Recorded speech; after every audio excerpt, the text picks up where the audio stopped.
Mika hated hospitals. They always smelled like antiseptic and felt like waiting rooms for bad news.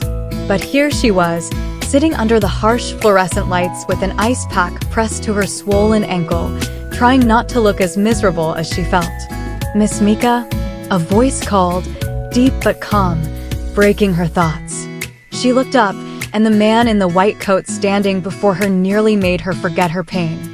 He was tall, with sharp features and eyes that somehow looked both serious and kind.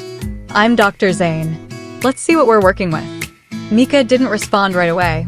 She wasn't sure if she was more annoyed at the situation or embarrassed by how effortlessly good-looking her doctor was. "It's just a twisted ankle," she muttered, trying not to sound too grumpy. Zane crouched in front of her, gently taking her foot in his hands. His touch was clinical, sure, but there was a softness to it, as if he understood how vulnerable she felt in this place. "Twisted, yes, but let's make sure it's not more than that," he said, his voice steady and measured. As he examined her ankle, Mika couldn't help but notice how close he was, his presence both calming and unsettling at the same time. She caught a faint scent of cologne, subtle but warm, and it lingered in the air between them. "You're quiet," he remarked, glancing up briefly. "I don't love hospitals," she admitted, her voice softer now. "Not many do," he said with a faint smile. "But you're handling it better than most." Mika couldn't help but smile back, though she quickly looked away, not wanting to seem too interested. "I just want to get this over with," she said, more to herself than to him.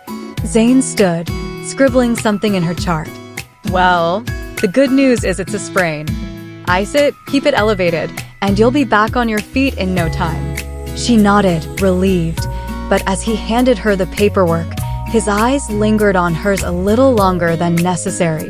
"Take care of yourself, Mika," he said, his tone almost gentle. "And try to be a little less reckless next time." "Thanks, doctor," she said, her voice light but her chest strangely heavy. As he walked away, Mika couldn't stop herself from watching him go, the faintest trace of something unspoken hanging in the air. It wasn't much, just a brief moment in an otherwise ordinary day. But as she hobbled out of the hospital, she couldn't shake the feeling that something about him, wasn't ordinary at all.